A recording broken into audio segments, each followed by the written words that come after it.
Welcome back to Whispers in the Dark. Tonight's story begins in the safest kind of place, or what feels like the safest kind of place. A city waking into an ordinary day. Commuters with paper cups of coffee.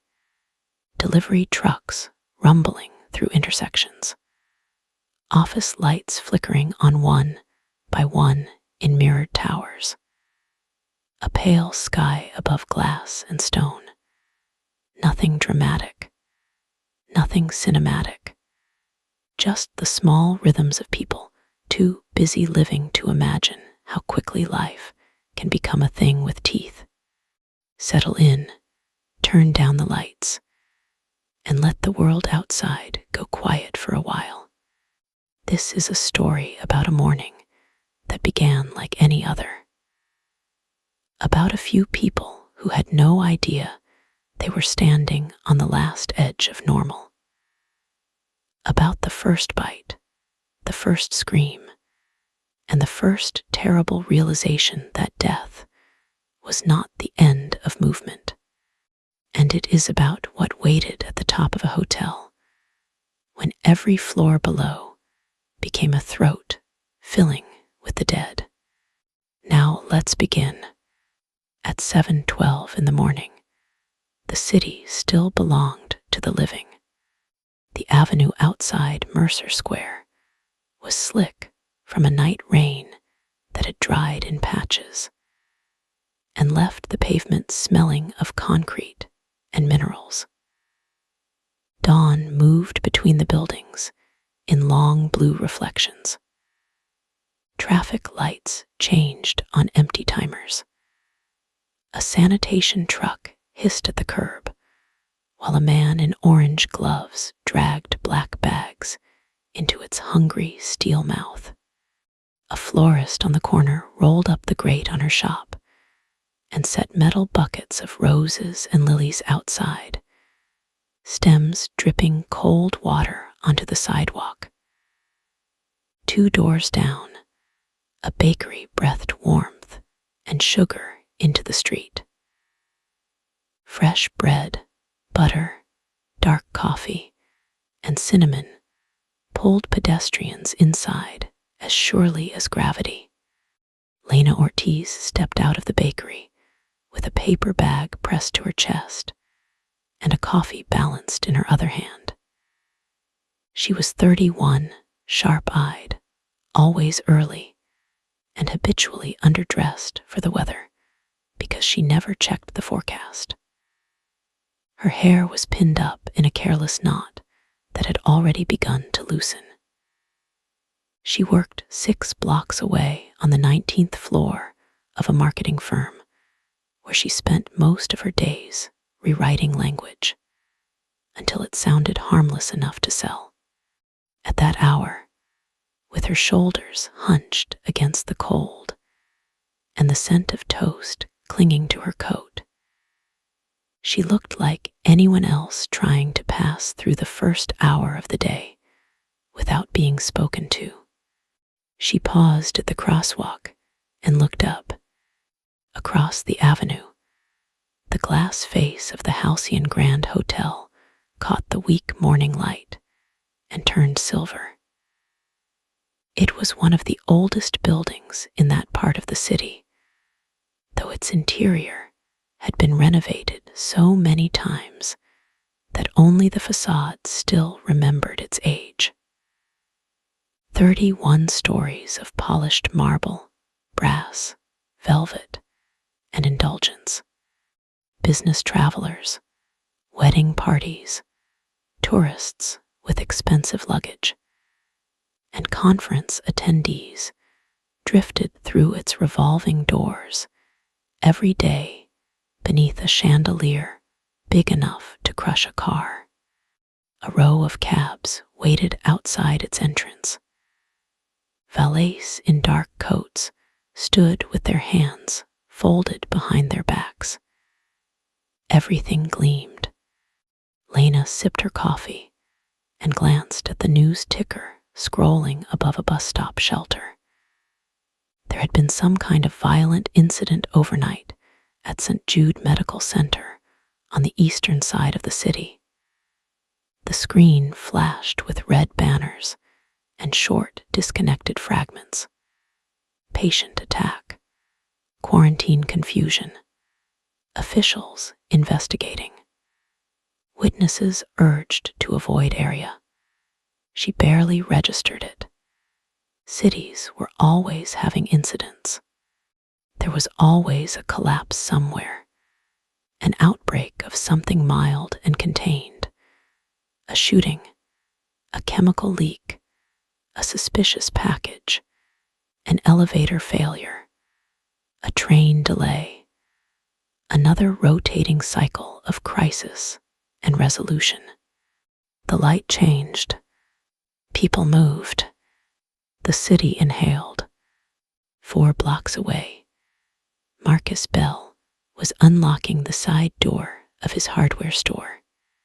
Bell & Sons Hardware had once been run by Marcus and his father, and before that, by his grandfather.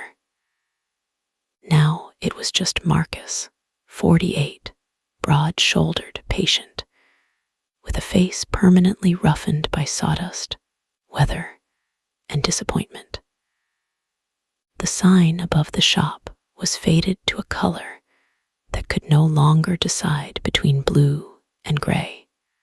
Inside were aisles of screws, nails, tools, ropes, tarps, flashlights, camping stoves, duct tape, utility knives, batteries, first aid kits, and practical objects that only mattered when something went wrong. He flicked on the lights 1 row at a time. The fluorescent tubes buzzed awake. From the old radio near the register, a morning host laughed too loudly at a joke that had not earned it. Then came traffic reports. Weather, sports, another mention of the disturbance at St. Jude.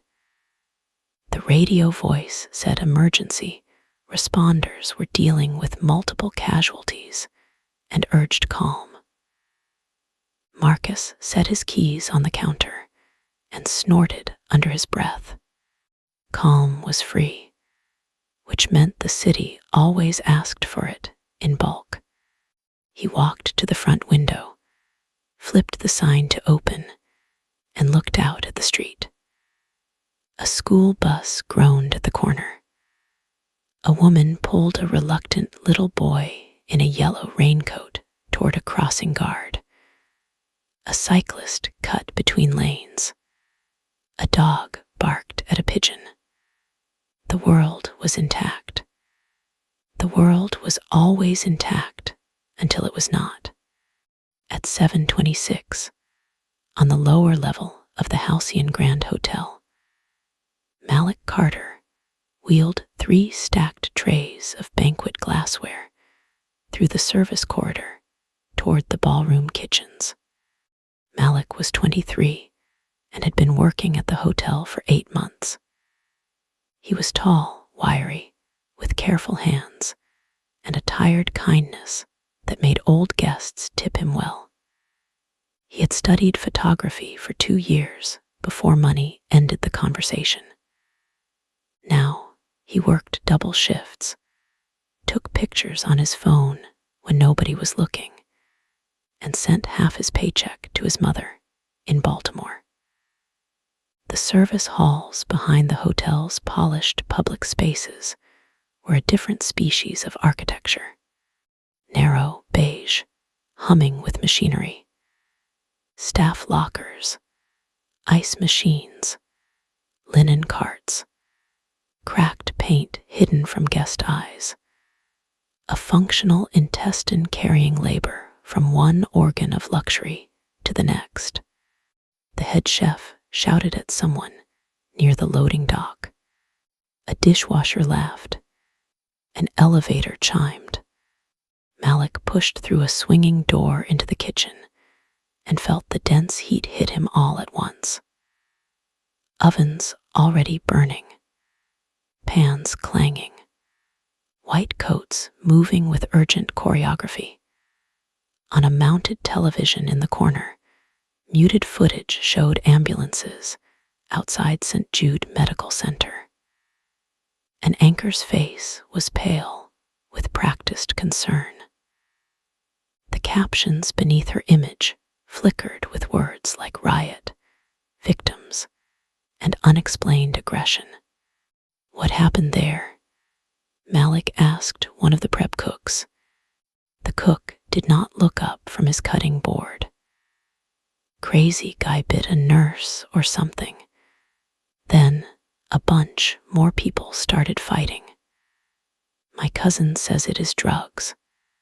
"Everything is drugs to your cousin." "Everything is drugs to me too." Malik grinned faintly and set the trays down. Then a scream cut through the kitchen. Every head turned. It had not come from the television.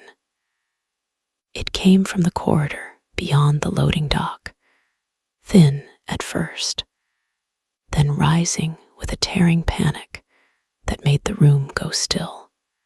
Someone dropped a ladle. Another scream came, closer now, followed by the crash of metal against tile. Chef swore and strode toward the door. Malik followed 3 steps behind before anyone could tell him not to. The corridor beyond the loading dock smelled of bleach, wet cardboard, and diesel from idling delivery trucks. 2 kitchen porters stood frozen near the back entrance. Beyond them, on the concrete ramp that sloped down toward the alley, a delivery driver was on the ground. A man was kneeling over him. For 1 second, Malik thought the driver had been injured and someone was helping. The shape of concern, after all, often resembled the shape of violence until seen clearly. Then the kneeling man lifted his head. His face was soaked red. His mouth worked in slow, wet chewing motions. Something pale and rope-like hung from his lips. The driver's legs kicked once against the concrete, heels drumming. His throat made a crushed, bubbling sound. His high-visibility vest had been torn open down the front. The flesh of his neck was peeled away in a ragged bloom. Blood pumped across the ramp in bright arterial sheets and ran into the grooves in the cement. Malik stopped breathing. The kneeling man bent again and bit into the driver's cheek. Not a bite of rage, not a punch, a bite like feeding. His teeth sank into the side of the driver's face and tore downward. Skin split. The corner of the driver's mouth stretched, ripped, and came loose. One eye bulged as fingers dug into the socket for purchase. A sound came from the driver that did not sound human anymore. A shrill, wet whistle forced through a throat half opened. Chef shouted. One of the porters retched. The man looked up again. He was wearing hospital scrubs, stained black-red from chest to knees. One sleeve had been ripped away, exposing an arm striped with bite marks. The flesh there was swollen and gray around the wounds, as if decay had been accelerated. His eyes were not furious or wild. They were wrong in a quieter way. Clouded, starved, almost blind. He rose too quickly and stumbled, his spine bent at an angle no comfortable body would choose. The delivery driver tried to crawl, palms slipping in his own blood. The man in scrubs grabbed the back of his head. There was a hard crack as he slammed the driver's face into the concrete once, twice, 3 times. teeth scattered from the mouth in little white arcs. Blood and pink foam spattered the loading bay wall. Then he pulled the driver backward by the hair, braced one foot against his shoulder, and tore into the throat with both hands. The skin opened. The wound yawned wider. Malik saw cartilage, a white glimpse of vertebra through pulped meat. The trachea split like a chewed hose. Blood flooded the ramp in a rush so heavy it sounded like a bucket emptied across tile. Someone screamed behind Malik. Another porter ran. The man in scrubs thrust his hands into the cavity of the neck and chest, clawing, not with skill or purpose, but with pure animal compulsion. He ripped loose strips of tissue and shoved them into his mouth. He bit down, chewing with frantic urgency, while the driver's body convulsed beneath him. Then the driver stopped moving. For a fraction of a moment, every person in the corridor stood fixed inside that impossible image. Then the driver's hand twitched. Malik noticed it because it was so small compared to everything else. A single finger curling. The hand spread and clenched. The body shuddered. The head turned at an angle the broken neck should not have permitted. The eyes opened, clouded, empty, hungry. The delivery driver rolled onto his side with a spill of blood and gore sliding from the ruin of his throat. A piece of flesh, maybe part of his own tongue, hung from his split lips. He pushed himself up, not like an injured man fighting for survival, but like a marionette hauled to standing by a jerk from invisible strings. His jaw worked. The wet cavity of his neck whistled with each movement. He took one staggering step toward the nearest porter. The porter backed away, sobbing. The driver lunged. The first porter went down under him. The second tried to run, but slipped in the widening slick of blood. The man in scrubs descended on the fallen one beside the newly risen driver, and together they tore into him with such speed and single-minded appetite that the corridor exploded into chaos. Malik ran. He heard screaming in every direction. Doors slamming. Feet pounding. Chef yelling for security. The muted television in the kitchen still played the smiling anchor, while, only yards away, a porter's shrieks were cut into pieces between sounds of tearing meat and choked gurgling. Malik nearly collided with a housekeeper rounding the corner with a laundry cart. What happened? "Get out," he shouted. "Get out now." But already another figure lurched into the far end of the corridor. Female, uniformed, one side of her face missing in a ragged strip from eyebrow to jaw, exposing teeth through her cheek.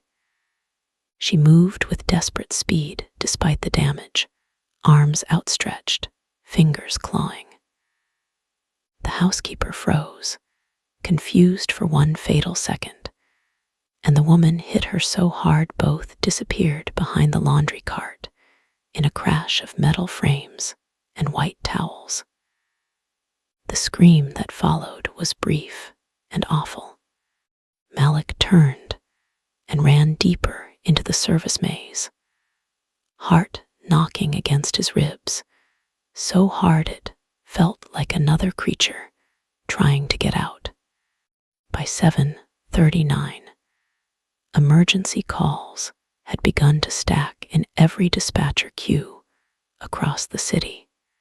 Calls from St. Jude, calls from the East District, calls from a subway platform where a woman had collapsed, and then attacked the paramedic attempting chest compressions. Calls from an elementary school parking lot where a father picked up his daughter late because traffic on the interstate had been blocked by what he described as a mob assault.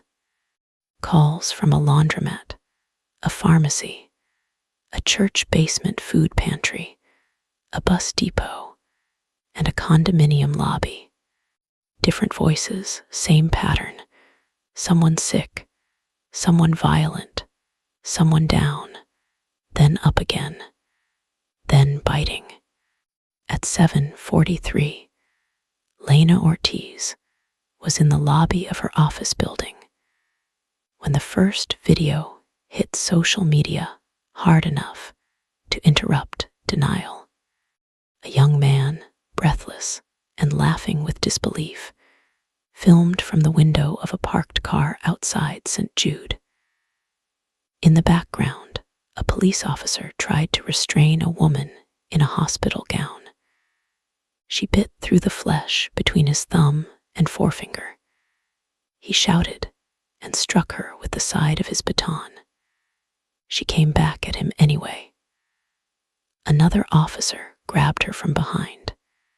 She twisted, fell, then rose again with her lower jaw hanging unnaturally to one side.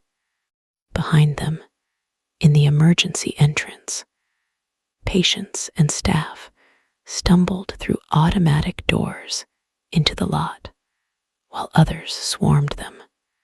The video ended in shaking screams.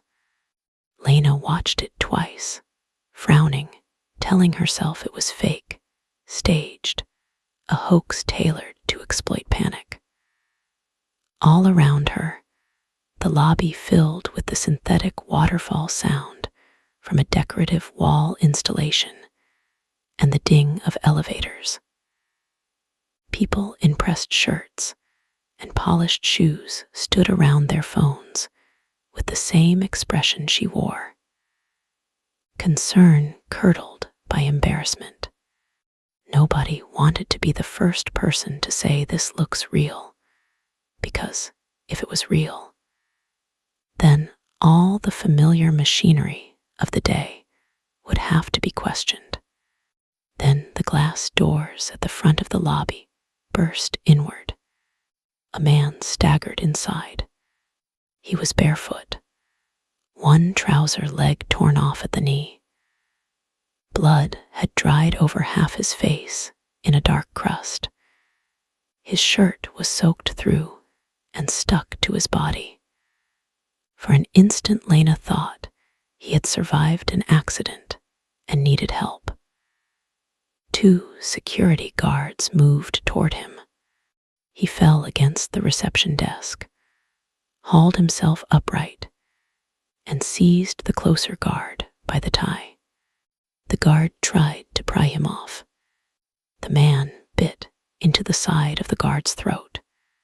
There was no hesitation, no struggle for dominance, no shouted threat. He simply buried his teeth into the neck and tore sideways. Flesh came off in his mouth. Blood struck the receptionist's monitor in a fan. The guard collapsed, hands clamped to his ruined throat, eyes enormous with incomprehension. The second guard shouted and hit the attacker with a radio, then a baton, but the man turned on him with blood pouring from his lips and drove him into the marble wall. People started screaming. One woman dropped her phone and backed into Lena so hard they nearly both fell. The receptionist crawled under her desk, sobbing. The bitten guard on the floor kicked and twisted in his own blood, making a desperate keening sound as air pushed through the hole in his neck. The attacker climbed over him and bit again and again, ripping into the face, ear, collarbone, mouth. Teeth clicked against teeth. Chunks of flesh hit the floor with wet slaps. Someone yelled to call 911. Someone else yelled that nobody was answering. Lena ran with the crowd toward the stairwell. She did not remember dropping her coffee. She did not remember leaving her bag. All she remembered was the sound behind her. Not a monster's roar. Not cinematic. Human mouths making feeding noises. Human voices screaming until they choked off. On the 4th floor landing, a man in a gray suit shoved past 3 women and bolted upward instead of down. "Streets worse," he shouted. "They're everywhere outside." Lena kept moving, half carried by the press of bodies, lungs burning, heels slipping on the stairs. Somewhere below, gunshots cracked in quick succession. Somewhere above, someone was wailing a prayer with no pause for breath. At 8:01, Marcus Bell was hammering plywood over his store window, while the first body hit the glass from outside. He had seen the trouble coming in fragments. A customer rushing in, pale and shaking, saying a man was attacking people near the bus stop. Another saying there had been a pileup at the intersection because a woman ran into traffic covered in blood. Then came the sirens, not in 2s or 3s, but in a continuous living thread. Then the people running. Marcus locked the front door when he saw a police cruiser speed past with its passenger side window shattered and nobody inside wearing a seat belt. He told the 3 customers still in the shop to get to the back. One was an old electrician named Ron. One was a college kid buying rope. One was a pregnant woman who had come in for batteries. The body that hit the window belonged to a teenage girl in a school uniform. She slammed face first into the glass, so hard her nose flattened. Blood smeared across the pane. For a 6-second, Marcus thought someone had thrown her. Then she lifted her head and clawed at the door, leaving streaks. Her mouth opened and closed. Her jaw was dark with blood that did not seem to be hers alone. Behind her came a man in a business shirt, soaked crimson from the belly down, his abdomen hanging open in a draped mess of intestine and torn cloth. He should not have been upright. A loop of bowel swung against his thigh as he walked, trailing filth. He bumped into the girl, and both turned toward the hardware store with the same sudden focus, as if they had smelled the living through glass. Marcus swore and set another nail. A woman stumbled into view pursued by 2 more figures, one missing most of an arm below the elbow.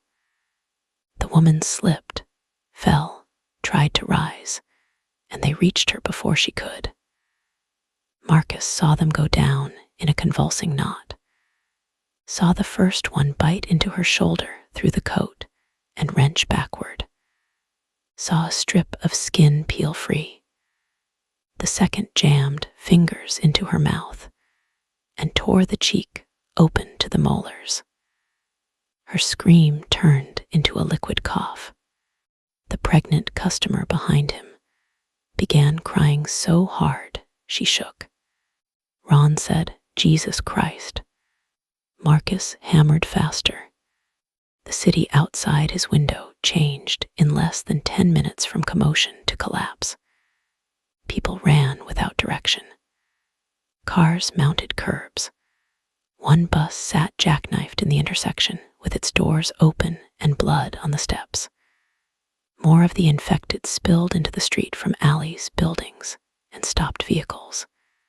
Some sprinted, some limped, some moved with gruesome damage that should have rendered movement impossible. Nearly all were marked by wounds, torn throats, missing faces, bites down to bone, fingers stripped to tendons. One woman ran barefoot, with both kneecaps broken inward, each step producing a sick, folding, buckling motion that somehow did not stop her. Marcus had hunted deer when he was younger. He had seen feeding. He knew the rhythm of it, the way a body could become meat within seconds under enough hunger. That was what made the scene outside so much worse. The attackers behaved with the pure economy of scavengers. They went for soft tissue, face, neck, belly, hands. They pulled, ripped, swallowed, returned. They did not posture. They consumed. The first scream from the back room snapped him around. The college kid had opened the rear door to look into the alley. Something grabbed him from outside and yanked. Marcus saw only a blur of arms and a face caved in on one side before the boy vanished through the doorway. His shriek cut off into a series of wet impacts. Marcus lunged, slammed the door, and shoved a shelf in front of it, while fists and nails battered the metal. The pregnant woman was hyperventilating. Ron had found a hatchet and was gripping it with both hands like a man waiting for a home invasion he had never truly believed in until now. Marcus looked around his store. Tools, supplies, limited food. No water except bottles in the mini fridge. No real way out. He knew in that instant he would have to move, and the idea felt like choosing the direction of drowning. By 8:17, Malik Carter had made it from the service corridors to the public lobby of the Halcyon Grand. The transformation there was sickening because of how beautiful the room still was. Morning light poured through the tall front windows and turned the marble floor to pearl. The chandelier burned overhead with warm gold light. Fresh flowers stood in polished arrangements near the reception desk.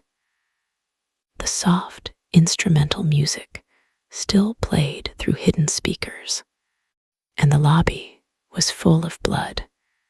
A concierge lay against a column with his stomach torn open, uniform jacket dark and shining. Guests fled across the floor dragging suitcases that bounced and tipped behind them. One woman in a silk robe ran barefoot, leaving red footprints that were not all hers. Near the elevators, a man in a suit had his hand trapped in the mouth of an elderly infected woman who chewed at his wrist with mechanical persistence while he screamed and tried to kick her off. A little girl stood shrieking beside a fountain, her mother face down nearby, while two bellmen, both bloodied, crouched over the body and fed. Malik nearly slipped. The floor under his shoe was slick, with a mixture of spilled water from shattered vases and blood. Malik, he turned. A woman in a navy blazer waved from the reception desk. Anna Peards, front office manager, 40, immaculate, even in panic. Her lipstick had smeared. Her hair was half loose. In here now. He vaulted the desk and found 6 others crouched behind it. Anna, a valet named Jerome, a wedding guest with mascara running down her face, an older man clutching his arm where blood soaked through a napkin, 2 housekeepers, a teenage boy in pajama pants and a hotel robe. Is he bitten? Malik asked, pointing to the older man. Nobody answered immediately. The man looked up. His face had gone the color of old paper. Dog, he whispered. I got cut on a window. Anna said, he says it was glass. Malik looked at the napkin. Too much blood, bite shape, human teeth. His mouth went dry. The teenage boy was crying without sound. My parents are upstairs. Anna gripped the phone receiver in her hand. The lines keep dropping. Security says the streets are overrun. We need to move people up. Ballrooms, conference suites, somewhere we can lock down. Up, Jerome said. What if we get trapped? What do you want to do? Go outside? That ended it. They waited for a gap in the movement and ran for the staff stairwell at the back of the lobby, while the infected were occupied with slower prey near the front doors. Malik forced himself not to look left as they passed the fountain. He saw enough anyway. The little girl had fallen silent. One of the bellmen was kneeling on her chest, tearing at the throat with red hands. They made the stairwell and slammed the fire door. Immediately, fists and bodies hit the other side. Then came the sound of teeth scraping metal. They climbed. At 8:46, what remained of the city's order was already lying to itself. Emergency alert said shelter in place. Authorities said isolated incidents. News anchors struggled to remain measured, while footage played behind them that no amount of measured language could contain. Hospitals failed. Police lines broke. Traffic locked up. The infected spread faster than information could. Every place people had gathered for safety became a feeding ground. Offices, apartment buildings, schools, churches, transit stations, hotels. Those who survived the first attacks learned quickly what mattered. Doors, height, silence, and the head, if you were desperate enough to test old stories against fresh horror. Lena learned this in the law office on the 22nd floor, where 14 strangers barricaded themselves with conference tables, leather chairs, and filing cabinets. One of them was already changing. He was the second security guard from the lobby, dragged upstairs by 2 coworkers before the bite wound on his forearm blackened and his skin cooled. They had wrapped it, talked to him, given him water, promised an ambulance would come. For 20 minutes he shivered and said he could not feel his fingers. For 10 minutes after that, he said his dead mother was standing in the corner asking why he had taken so long to visit. Then he seized so hard his back arched off the carpet. Everyone backed away. He went still. A junior partner named Neil knelt beside him to check for breathing. The guard's eyes flew open. He bit through Neil's lower lip and kept going into the teeth and gum. Neil screamed and fell backward with blood pouring over his chin.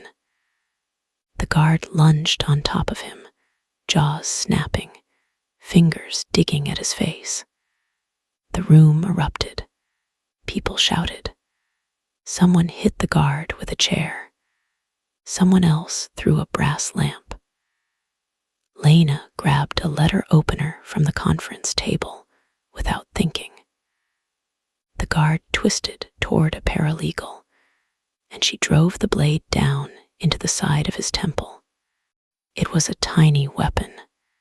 It should have been nothing, but something in him changed instantly. His body lost its savage tension and collapsed like cords had been cut. Silence fell. Neil writhed on the carpet, holding his mouth. Blood seeped between his fingers. Everybody stared at the body, with the letter opener jutting from its skull. The realization spread among them like ice water. Head. That was when the office stopped being a shelter and became a verdict. Because anyone bitten was now a countdown. Neil lasted 38 minutes. Lena did not watch when the others held him down with belts around his wrists and a printer cable around his ankles. She stood by the dark window with the city beyond spread in smoke and chaos, and listened as he wept for his wife, then for air, then for his mother, then for someone to kill him before he changed. Nobody answered until he began to snarl at them through blood and missing teeth. The blow that ended him sounded like a melon dropped on concrete. By early afternoon, Marcus Bell had joined the only people left alive on his block. He found them because the city kept funneling survivors upward and inward like prey running to the nearest burrow. There was a nurse named Priya with blood all over her scrubs that was not her own. A transit cop named Ellis with 3 remaining bullets and a face cut open from brow to cheek. A divorced accountant named Ben carrying his 8-year-old daughter, Sophie, whose pink backpack was still on her shoulders. A mechanic named Darnell dragging a duffel bag of tools. The pregnant woman from Marcus's shop, whose name was Tessa. And Ron, still holding the hatchet. They met in the rear service lane between a looted pharmacy and a shuttered jewelry store, while trying to avoid a knot of infected devouring a cyclist beside an overturned food cart. No speeches were made. No trust established. They just recognized life in one another and decided, by instinct older than language, not to die separately. The hotel, Priya said, pointing toward the Halcyon Grand 2 blocks west. Big building, internal kitchens, water, roof access maybe. Marcus looked up and saw the silver tower over the lower roofs. Or a coffin. Everything is a coffin now, Ellis said. Move. They went through alleys, loading docks, and parking garages, avoiding the open street where the infected moved in packs around crash sites and clusters of screaming survivors. Once they hid behind a dumpster, while a group of 7 passed only feet away. Marcus would remember them later in maddening detail. A man in a chef coat with both ears gone. A teenage boy with a chunk missing from his shoulder, big enough to see the ball joint. An old woman dragging one foot, leaving her shoe behind but not noticing. a child no older than 10 whose lips had been chewed nearly off. They made no effort to speak, only breathed, hissed, clicked teeth, and occasionally let out sharp, searching cries that drew others. A woman ran from a side door, halfway up the alley, behind them. "Help me," she screamed. The 7 turned as one. They swarmed her before the survivors could react. She went down beneath a thrashing mass of limbs. Her screams climbed to a pitch so high Marcus felt it in his molars. Then there was a crack as one of them tore her arm backward until the joint failed. The sound after that was wet, repetitive, intimate, feeding. Sophie buried her face in Ben's shoulder. Tessa pressed a hand over her mouth to stop herself from making a sound. The survivors kept moving only when the alley was clear. By 2:13 in the afternoon, the first great wave of refugees was reaching the Halcyon Grand from every direction. People always seek symbols of safety in a disaster. Government buildings, churches, hospitals before they know hospitals are lost. Hotels because hotels promise room, structure, service, walls, locks, and the illusion that someone competent is still in charge. The Halcyon Grand had become that symbol by accident. Its doors had been secured from within by staff and guests who managed to force tables and luggage carts against the entrances. Survivors arriving from neighboring streets pounded to be let in. Some were admitted. Some were too late. The lobby became a temporary redoubt of hundreds. Families, tourists, office workers, chefs, bartenders, executives, delivery drivers, janitors, teenagers separated from their schools, elderly couples, a bridal party still in formal clothes, and 2 priests with matching blood on their cuffs.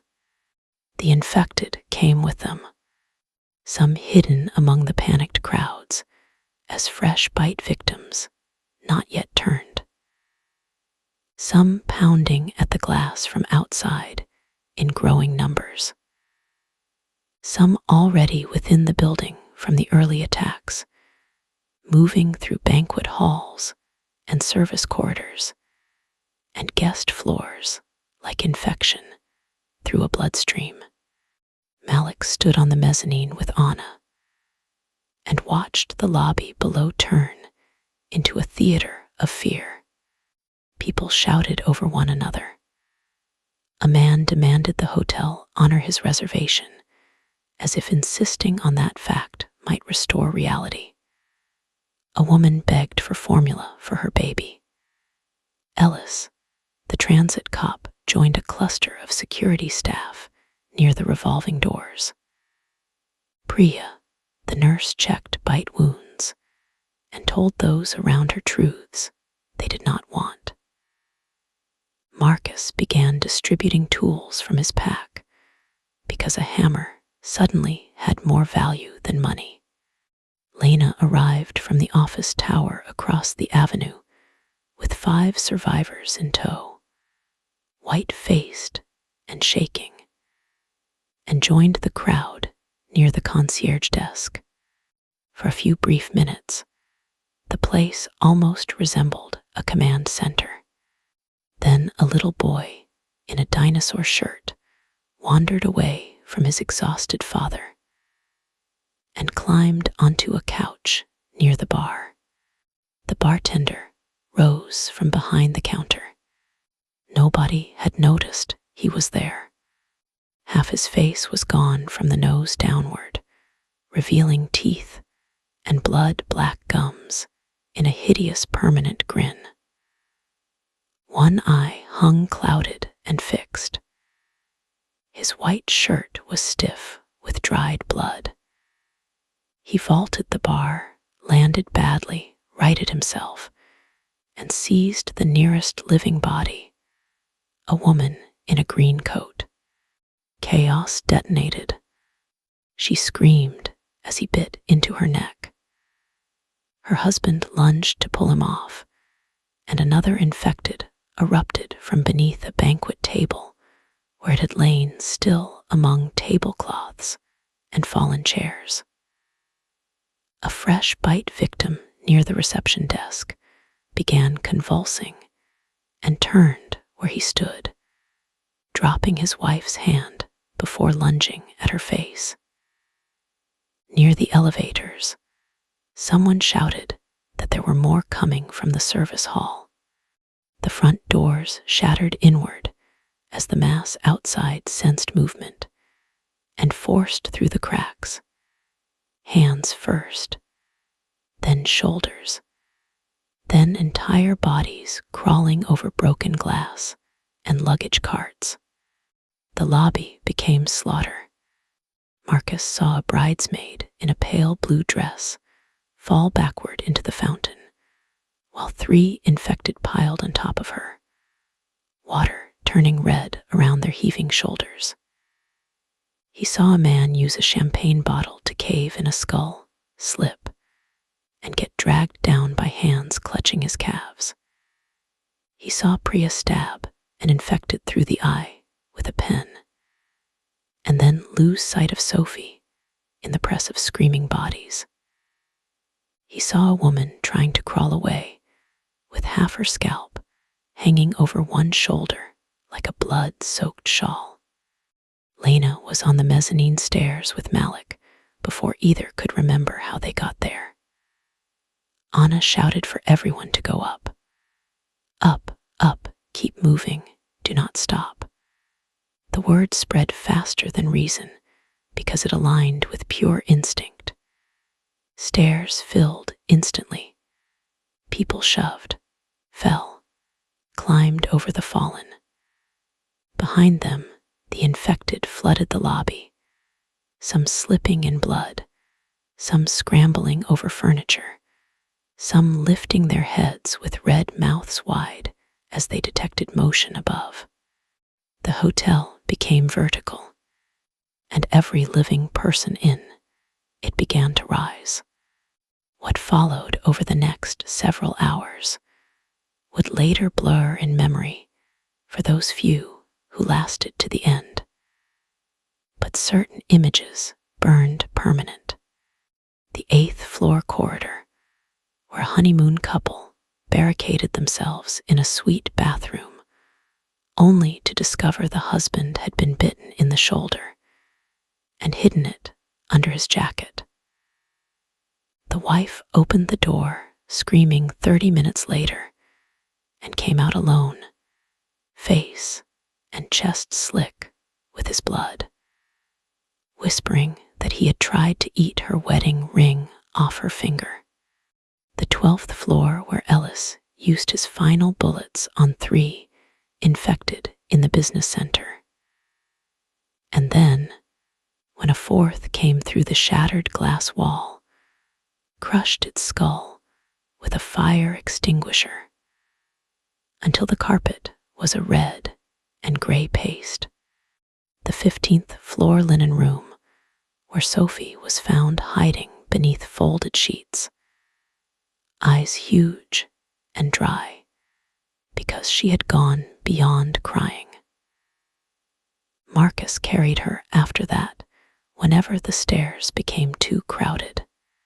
The 17th floor, where Tessa went into early labor pains from stress and terror, and still kept climbing, sweating and gasping, one hand on the railing, the other on her stomach, while Ron stayed at her side, muttering that they were almost there, even though none of them knew where there truly was. The 19th floor lounge, where a cluster of executives refused to let strangers in, until the infected came through the service pantry behind them. Then, suddenly, everyone was equal in blood. The 22nd floor, where Lena saw Neil again in her mind. Every time, a fresh bite victim begged not to be left behind. The 24th floor, where the stairwell jammed so tight with people that when infected burst through the fire door below, those nearest could not run. The survivors above had to listen to the screaming trapped beneath them, listen to the sounds of flesh being torn in a confined, echoing shaft, and keep climbing anyway, because turning back meant joining them. As afternoon slid toward evening, the hotel lost its lower floors entirely. Power flickered, but held. Emergency lights came on in halls where bulbs had shattered. Sprinklers ran in places where fires had started from overturned kitchen equipment.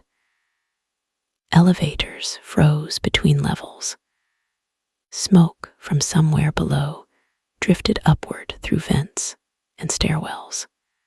The smell of the building changed from polished luxury to a nightmare mixture of blood, wet carpet, burned wiring, perfume, cooked food gone cold, human waste, and the sweet rotten scent that clung to the infected even when they had only recently died.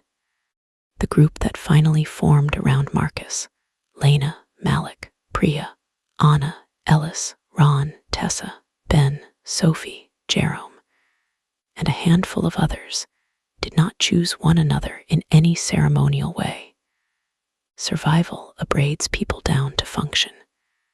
They simply kept arriving at the same moments and not abandoning one another. Marcus had tools and strength. Priya had medical knowledge and a steadiness that held even when her hands were shaking. Lena noticed details others missed. Malik knew the hotel better than anyone. Anna understood master keys, maintenance routes, and where supplies might be found. Ellis, before he died on the 27th floor, holding a service stairwell long enough for the others to escape, taught them never to waste a blow on the body when the head would do. He died with an infected gnawing into his shoulder and another clawing at his face, still swinging the fire axe until Marcus dragged Sophie around the corner and refused to let her look back. By twilight, there were 19 of them left. By the time the sky outside had turned the deep, bruised purple of a world forgetting sunlight, there were 14. And always from below came the sound. Not one sound, thousands, feet shuffling, bodies colliding, doors slamming under impacts, glass breaking, the occasional scream of someone newly found, the ceaseless throaty hunger noises of the infected, a building-sized digestive system working its way upward. On the 29th floor, they found a brief refuge in a luxury suite meant for presidential guests. The room was obscene in its beauty. Floor-to-ceiling windows overlooking the city, grand piano, white sofas, a dining table set with untouched fruit, bedrooms with silk coverlets, bathrooms of black marble and gold. The city outside glowed in fractured patches where the grid still lived. Elsewhere there were fires, traffic lights changing for nobody, sirens rising and falling until they did not, smoke drifting between towers. From that height, they could see the scale of it. Streets clogged with abandoned vehicles, tiny figures running, then being overtaken. Intersections thick with movement that no longer obeyed signals or purpose. Swarming masses around apartment entrances and bus depots. The infected were not wandering at random anymore. They were collecting where sound or life remained, driven by instinct, drawn by density. The city had become a map of feeding grounds. Inside the suite, the survivors took inventory. 2 bottles of whiskey, 6 small waters from the minibar, a basket of fruit, a decorative sword on the wall that turned out to be blunt, a medical kit with little more than bandages and aspirin. No salvation. Tessa lay on the carpet, breathing through pain. Priya knelt beside her and said it might be false labor, might not. There was no way to know without time they did not have. Ben sat with Sophie in his lap near the window, staring out over the city as if memorizing it for a future he no longer believed in. Jerome kept checking the hallway peephole every 30 seconds despite Anna telling him he was going to get them all killed if he made noise. Ron cleaned blood from the hatchet with a hand towel gone rust brown.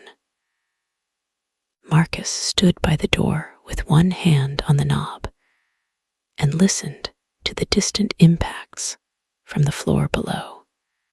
Lena found Malik in the darkened bedroom, looking at a framed print of the city skyline above the bed, trying to decide if this was ugly before today, he said quietly. She gave a breath that might have been a laugh in another life. Was it? No, just busy. They stood without speaking for a while. Then a sound came from the suite entrance. A scratching, very soft. Everyone froze. The scratching became a slow drag of nails along wood. Then a wet thud. Someone breathing on the other side. Another thud. Another. Jerome whispered, "Maybe it is a person." Marcus shook his head. They all knew the difference now. A person knocked. A person called out. A person cried. The infected listened, pressed close, tested weakness, and struck when movement betrayed itself. The impacts continued for several minutes, then multiplied. One body became 3, then more. The door shuddered in its frame. "We have to go higher," Anna said. "There is nowhere higher," Ben said. Malik looked up. Roof access. Maintenance stair on 31. Alarmed door at the top. Marcus asked, "Locked?" "Probably, but I know where the panel key is kept." "Then move." They left the suite in darkness, using phone lights only when absolutely needed. The corridor outside was lined with expensive wallpaper, now splashed and smeared in old blood. A chandelier had fallen at one end of the hall and left crystals scattered like ice. Somewhere nearby, something fed with wet, rhythmic tearing. They moved in a tight knot. Tessa could barely walk. Ron and Priya supported her. Sophie clung to Ben's hand with both of hers. Marcus led. Malik and Anna guided. Lena turned every few steps to watch the rear. Each door they passed might hide life, death, or the transition between them. At the entrance to the maintenance stair, they found two corpses. One was a hotel engineer, throat ripped out. The other was an infected guest, whose skull had been split with a wrench.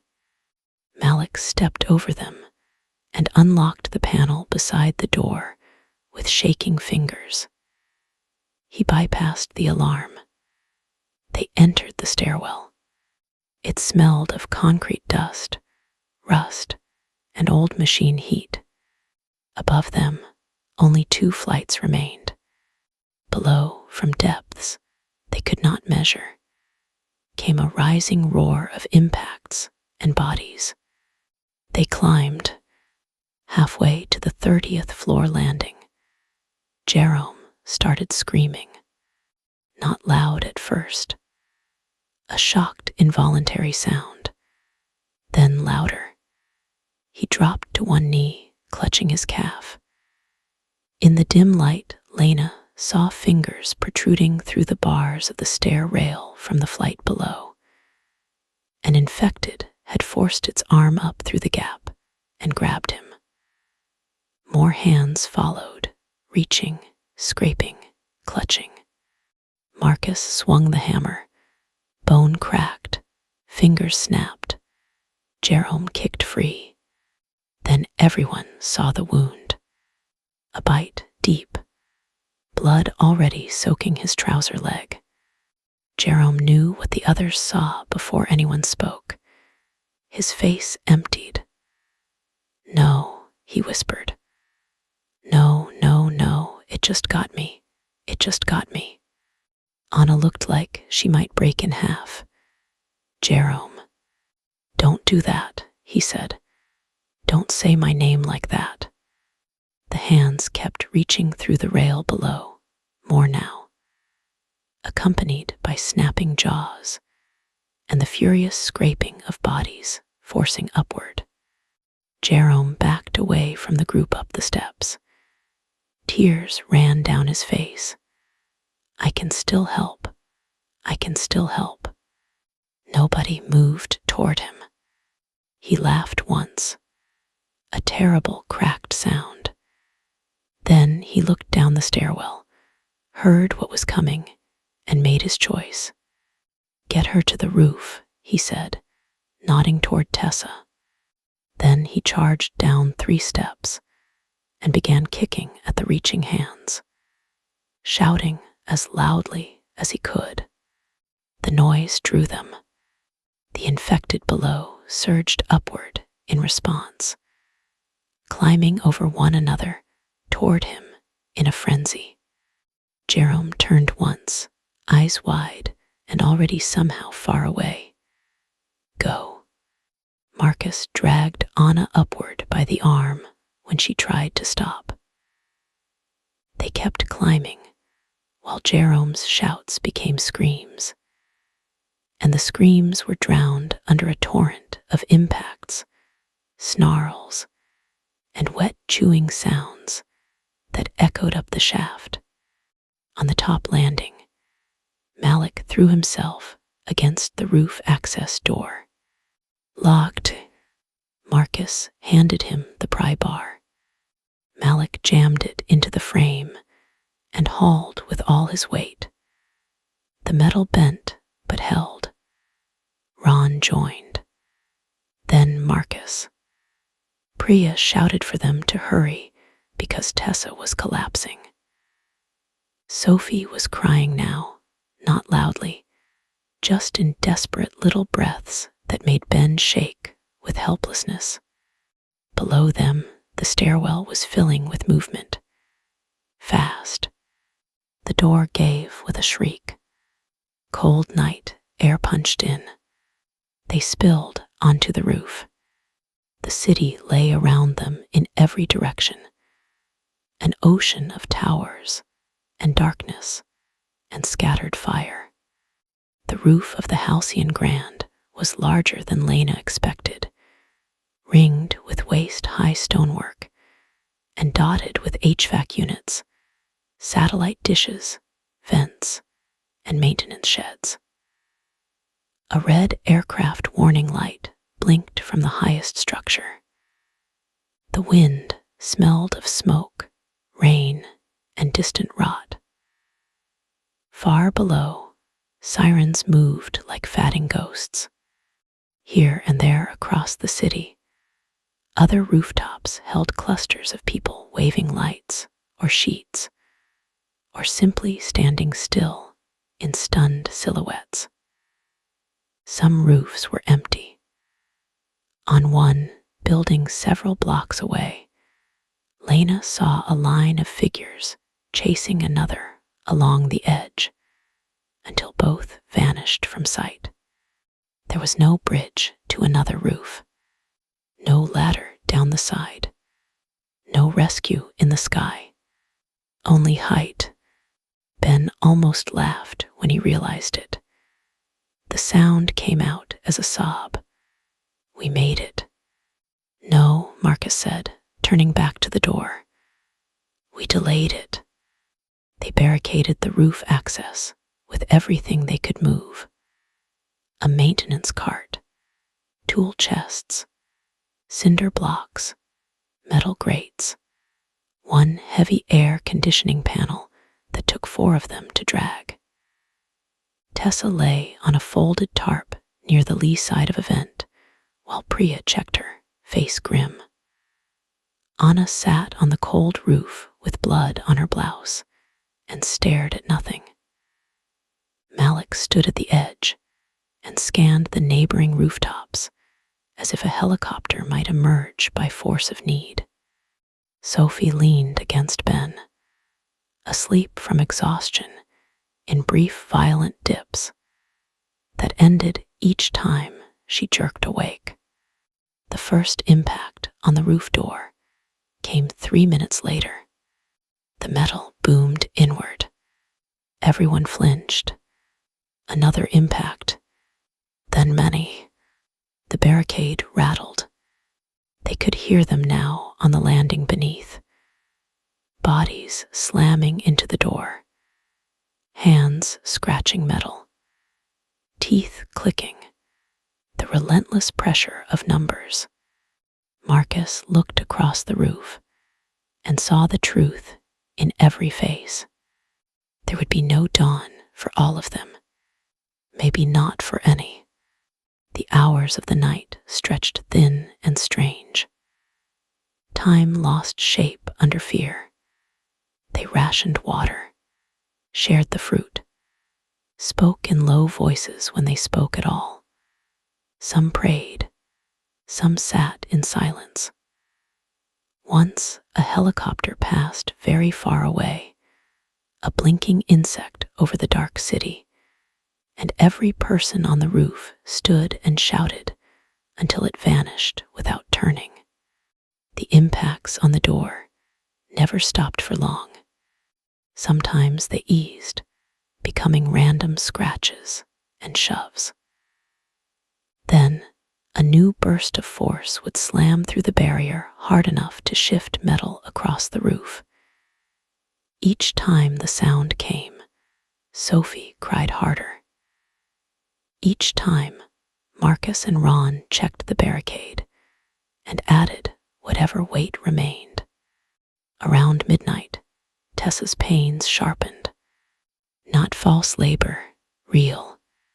Priya closed her eyes briefly, then opened them and set to work with the calm of a woman who had already crossed too many impossible thresholds that day to be impressed by another. Ben stripped off his jacket to make a cushion. Anna fetched clean towels from an emergency locker. Lena held Tessa's hand while she screamed into the wind. The absurdity of it all was almost enough to make Lena laugh. A woman bringing a child into a dead city on a hotel roof while the dead hammered at the only door. Tessa bled, sweated, cursed, wept, begged for her mother. Then then apologized for begging. Priya coached her through each contraction, while Marcus, Malik, and Ron braced the barricade during the worst impacts below. At one point, the roof door bowed so far inward the top hinge screamed. A fist burst through the small wired glass window and groped wildly in the air. Ron buried the hatchet in the wrist until the hand stopped moving. At 1:17 in the morning, the baby came. A girl, tiny, slippery, furious. Her cry tore across the rooftop. Every adult froze. Below them, the response was immediate. The banging on the door became a frenzy. Not isolated impacts now, but one continuous battering wave, as if every infected in the stairwell had hurled itself at the sound. The barricade jumped. A cinder block toppled and shattered. The metal panel skidded 6 inches. Priya clamped the baby against Tessa's chest, trying to muffle the cries without hurting her. Tessa sobbed and kissed the wet, dark hair on the infant's head. The sight was almost too raw to bear. Life arriving at the exact edge of annihilation. Then the door handle tore, free from the outside. The barricade jerked.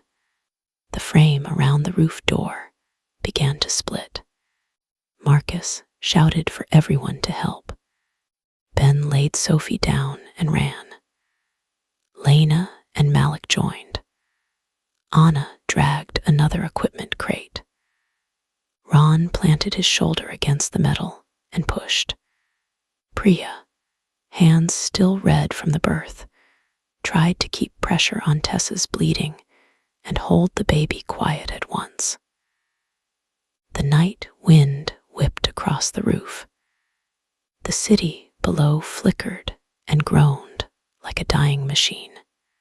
The impacts grew heavier. Not just a few dead on a landing. A mass, an accumulation. The stairwell below the roof was filling the same way the lower floors had. The infected were packing the levels shoulder to shoulder, body against body, climbing over one another, driven upward by sound and hunger, turning the tower into a vertical grave that wanted to overflow. Lena pictured it then with perfect, terrifying clarity. Floor after floor below them full. Corridors choked. Ballrooms packed. Guest rooms breached.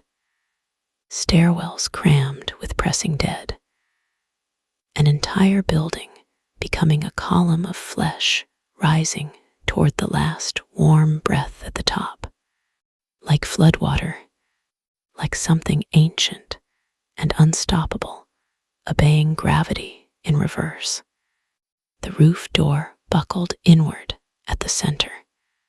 A face pushed through the widening seam between door and frame.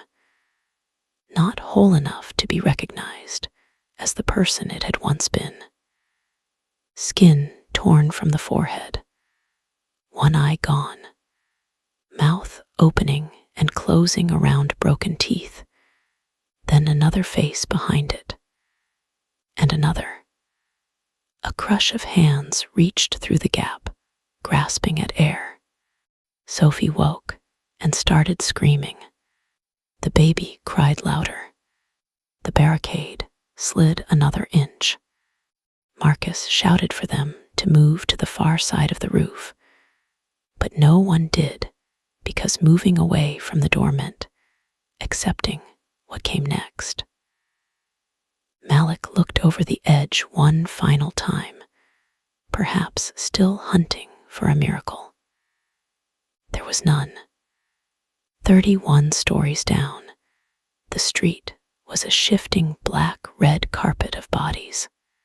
No ladder, No fire escape, no jump worth surviving, only the cold drop and the door behind them, failing one scream at a time. The upper hinge snapped. The door sagged crooked in its frame. A hand snatched through and caught Ron by the sleeve. He hacked it free with the hatchet, but more arms came immediately, writhing through the gap like pale roots forcing through earth. Anna began to cry in great silent breaths. Ben picked up Sophie and held her so tightly she gasped.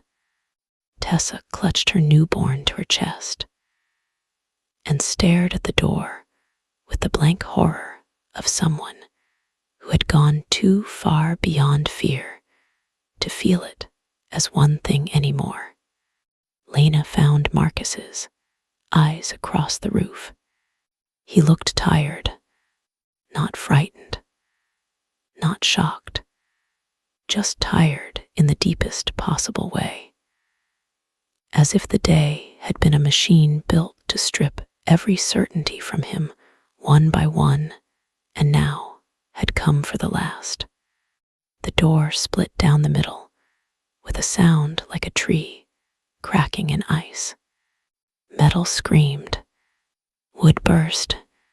The barricade lurched backward. From the darkness beyond came a mass of reaching hands, gnashing mouths, and the smell of blood and rot and damp concrete rising out of the stairwell like breath from an open tomb. And then the entire roof access doorway began to give way. And for now, this is where we leave them, high above a dead city, backed against the edge of the roof, with nowhere left to run, and the door beginning to break behind them. If you want more of this story, or you want a part 2, let me know in the comments below. And if you enjoyed tonight's story, please like, subscribe, and join me again for another Whisper in the Dark. Good night. Whispers of a love so true, painting dreams of me and you. And I'll hold you close in this moment so divine. Whispers of